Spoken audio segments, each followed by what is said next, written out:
عزیز دوستو، جس گھر کے اندر لوگوں کا ایک دوسرے پر اعتماد نہ ہو وہ گھر بڑا بے سکون ہو جاتا ہے۔ میاں اور بیوی کا رشتہ دولت بھی ہو، ثروت بھی ہو، بچے بھی ہوں، لیکن اعتماد نہ ہو ایک دوسرے تو وہ رشتہ بے سکونی، بے قراری اور پریشانی کا شکار رہتا ہے۔ حضرت علی المرتضیٰ فرماتے ہیں سیدہ فاطمہ نے کبھی مجھے کوئی کچھ کہا ہی نہیں، کبھی فرمائش ہی نہیں کی۔ ایک دن بیمار ہو گئی تو کہنے لگیں، میں قریب بیٹھا تو میں نے کہا فاطمہ زندگی میں تو نے کبھی کچھ نہیں مانگا، اور عزت والے باپ کی عزت والی بیٹی، میرا دل کرتا ہے کوئی فرمائش تو کرنا۔ تو حضرت فاطمہ کہنے لگی علی اگر ایک انار مل جائے نا، میرا دل کر رہا ہے اگر ایک انار مل جائے، ایک انار مل جائے تو طبیعت چاہ رہی ہے انار کھانے کو۔ مولا علی شیر خدا فرماتے میں گیا، ایک انار خریدا بازار سے، 1 دینار تھا میری جیب میں۔ انار خرید کے جب واپس پلٹا نا، کہتے ایک بوڑھا شخص، ہونٹوں پہ کمزوری، آپ فرماتے ہیں میرے باپ دادا کی عمر کا، لڑکھڑاتے اس کے ہار، کہنے لگا علی میں بھوکا ہوں کئی دنوں کا۔ حضرت علی فرماتے ہیں میرے پاس وہ 1 دینار تھا جس کا انار آ گیا۔ کہتے میں نے اسی وقت وہ انار نکالا، اس شخص کے ہاتھ میں رکھا، بوجھل قدموں سے جب میں اندر داخل ہوا نا تو پاک رسول کی پاک بیٹی، عزت والے نبی کی عزت والی بیٹی، صبر والے محبوب کی صبر والی بیٹی، کہتے ہیں جب میں نے اپنا قدم اندر رکھا دروازے کے تو فاطمہ نے میرا اترا ہوا چہرہ دیکھا تو کہنے لگی علی پیسے اللہ کے راستے میں دے آئے ہو، خیرات کر رہے ہو۔ حضرت شیر خدا رضی اللہ تعالیٰ عنہ فرماتے ہیں میں فاطمہ کی طرف دیکھا تو میں حیران ہو گیا۔ میں نے کہا فاطمہ تجھے، کہنے لگی مجھے یقین ہے آپ انار لینے گئے تھے، آپ نے خرید بھی لیا تھا، اور مجھے پتا ہے علی میرے ساتھ بے وفائی ہو ہی نہیں سکتی، یہ کسی سوالی نے مانگ لیا ہوگا، علی آ جا، مجھے انار کھانے سے وہ سکون نہیں ملا جو تو اللہ کے راستے میں دے آیا ہے تو سکون ملا۔ مولا علی کہتے صبر کر کے میاں بیوی بیٹھ گئے تو دروازے پہ دستک ہوئی، کہتا میں اٹھ کے دروازے پہ گیا تو حضرت سلمان فارسی دروازے پہ کھڑے تھے۔ انہوں نے نا 9 انار مجھے دیے، کہنے لگے نبی پاک نے بھیجے ہیں، یہ 9 انار ہیں نبی پاک نے بھیجے ہیں۔ تو حضرت علی شیر خدا فرمانے لگے ہمارے نہیں کسی اور کے، ہمارے نہیں کسی پڑوسی کے ہیں، دائیں بائیں دیکھ لے، کہنے لگے نہیں تمہارے ہی ہیں، فرمانے لگے نہیں میرے ہوتے تو 10 ہوتے کہ اللہ فرماتا ہے من جاء بالحسنۃ فلہ عشر امثالھا، تم ایک نیکی کرو گے میں 10 کا اجر عطا کروں گا۔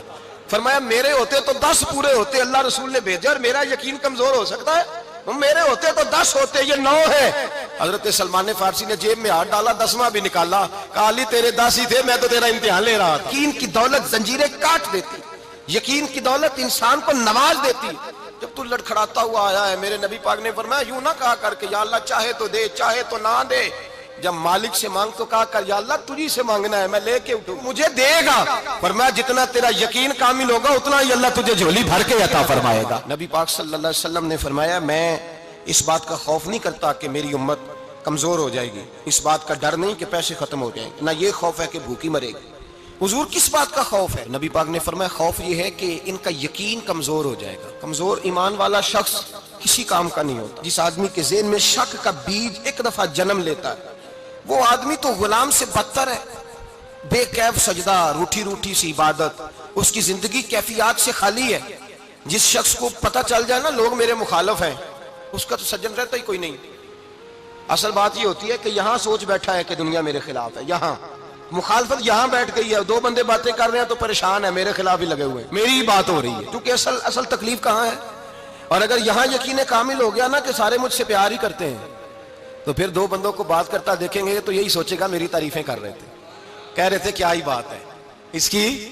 او بھائی یاد رکھیں یہاں اپنے آپ کو اطمینان دیں، یقین کی دولت دیں، قرار کی دولت دیں، سکون کی دولت دیں، یقین اطمینان۔ اگر آپ کو ایمان اور یقین حاصل ہو تو پھر دعا کریں اللہ اس پر استقامت عطا فرمائے۔ نبی پاک صلی اللہ علیہ وسلم نے فرمایا 2 دولتیں اگر کسی کو اللہ دے دے تو سمجھے اللہ نے اسے دنیا کی سب سے زیادہ دولت عطا فرما دی۔ 2 دولتیں، 2 قسم کا مال اگر اللہ کسی کو دے دے، 2 قسم۔ یا رسول اللہ صلی اللہ علیہ وسلم وہ دولت کون سی ہے؟ تو حضور نے یہ نہیں فرمایا کہ اگر اللہ تبارک و تعالیٰ اسے سونا دے دے، چاندی دے دے، پیسے دے دے، جائیداد دے دے، اولاد دے دے، یہ نہیں۔ دیکھیے حضور نے دولت کس کو کہا؟ نبی پاک فرماتے ہیں 2 قسم کا سرمایہ جس کو ملا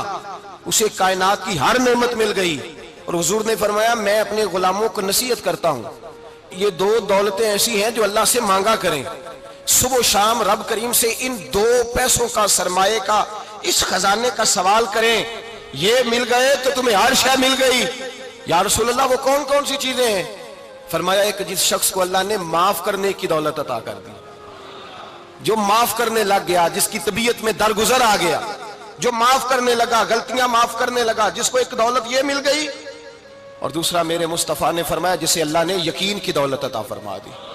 جس کو یہ دو دولتیں مل جائیں، ایک درگزر کرنا، دوسرا رب رسول پہ یقین کامل رکھنا، اسے کائنات کی ہر شے مل گئی، یقین کی دولت، نعمت۔ اللہ پاک قرآن مجید میں فرماتے ہیں ان الذین قالوا ربنا اللہ ثم استقاموا، جنہوں نے کہا کہ اللہ ہمارا رب ہے اور پھر وہ اس پر ڈٹ گئے، پھر اس پر وہ کہا تو ڈٹ گئے، کھڑے ہو گئے، نہیں اللہ ہی رب ہے، اللہ ہی دینے والا، اللہ ہی مالک، اللہ ہی ہمارا رازق ہے، رب ہی ہمارا سب کچھ۔ جب ڈٹ گئے تو فرمایا تنزل علیہم الملائکہ،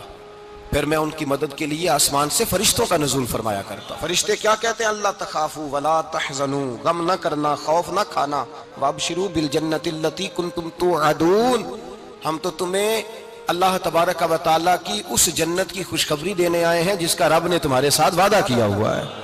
پھر فرشتوں کا نزول ہوتا ہے، لیکن شرط کیا ہے کہ ایمان لائے، اور پھر ایمان پر پھر یہ نہ سوچے کہ وہ کس طرح دے گا، وہ کیسے عطا کرے گا، وہ میری مدد کس طرح کرے گا، نظام کیسے چلے گا۔ ڈٹ جائے کہے میرے اللہ کا حکم ہے تو میں نے حلال ہی کھانا ہے، میرے رب کا حکم ہے تو میں نے تھوڑے پہ گزارا کرنا ہے، میرے مالک کا حکم ہے تو میں نے اپنی جیب دیکھنی ہے، دوسرے کی نہیں دیکھنی، میرے رب کا حکم ہے تو میں نے اس کی اطاعت میں رہنا۔ جب ڈٹ جائے گا اللہ کے احکامات پر، جب ڈٹ جائے گا تو اللہ فرماتا ہے پھر میں تیری مدد کے لیے فرشتوں کا نزول کروں گا۔ میرے نبی پاک نے فرمایا جب بھی دعا مانگو خدا سے یہ دو نعمتیں مانگا کرو، عرض کیا کرو اے اللہ درگزر کی دولت عطا فرما، اے اللہ تو ہمیں یقین کی دولت عطا فرما، ایمان کی قوت اور پختگی نصیب فرما۔ میرے بھائی حضور نے فرمایا مانگ کے لو۔ یاد رکھیں اگر اعتبار نہ ہو تو گھر نہیں چلتا، تو اگر اللہ رسول پر یقین کامل نہ ہو تو پھر بندہ مسجد نہیں آ سکتا، پھر اس کا دین نہیں چلتا، پھر اس کے لیے مشکل ہے نماز، پھر اس کے لیے مشکل ہے راہ خدا میں خرچ کرنا۔ جب یقین کامل نصیب ہوتا ہے، اعتماد کی دولت اللہ دیتا ہے، جب انسان کو یہ انشراح صدر ہو جاتا ہے کہ میری نجات خدا کے حکم میں ہے اور رسول اللہ کے قدموں میں، جب اسے یہ انشراح حاصل ہوتا ہے تو پھر نماز کا لطف آتا ہے۔ غور کیجئے کیا جملہ کہہ دیا میں نے، پھر اسے نماز کا پھر اسے نماز بوجھ نہیں بلکہ نماز نہ پڑھے تو اس پر بوجھ ہوتا ہے، پھر قرآن مجید اس کی روح کا ساتھی ہو جاتا ہے، پھر عبادات، تقوی، پرہیزگاری، پھر وہ ایک سنت کے چھوٹنے پر پریشان رہتا ہے جب یقین کی دولت نصیب ہوتی ہے۔ قرآن مجید فرقان حمید نے کہا ایمان لاؤ تو پھر ایمان پہ ڈٹ جاؤ، مسلمان بنو تو پھر اسلام پر۔ پھر یہ جو کمزوری ہے نا، یہ دیکھتے ہیں، کرتے ہیں، چلتے ہیں، ابھی کل ابھی پرسوں بہانے ہیلے، ابھی میں نماز شروع کرتا ہوں دیکھتا ہوں لا الہ الا اللہ محمد الرسول اللہ صلی اللہ علیہ،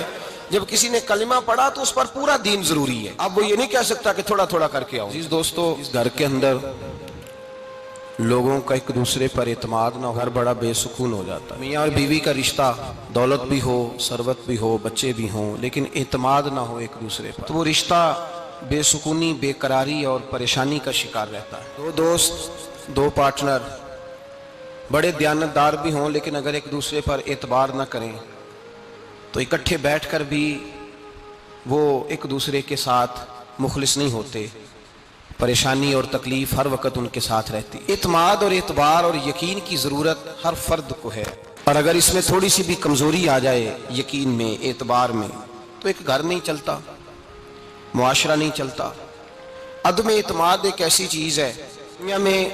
پریشان تاجر وہ نہیں ہوتا جس تاجر کے پاس سرمایہ نہیں ہوتا، زیادہ تکلیف کا معاملہ اس تاجر کا نہیں ہوتا کہ جو چھوٹے درجے کا ہوتا ہے، سب سے زیادہ کمزور تاجر وہ ہوتا ہے جس پر لوگ اعتبار نہیں کرتے،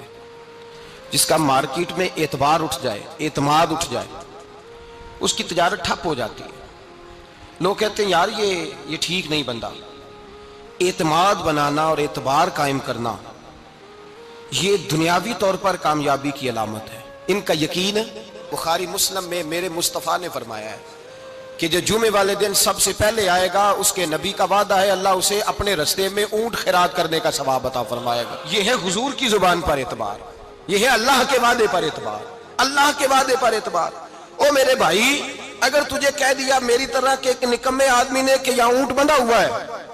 رات گیا نہیں ادھر ہی رہا ہے، اور اگر تجھے آمنہ کے لال نے کہا کہ اونٹ ملے گا، اگر تجھے حضرت ختیجہ کے سرتاج کہتے ہیں اونٹ ملے گا، میری طرح کو تو پتہ نہیں کتنے لوگ ہیں کیا کچھ کہہ جاتے ہیں،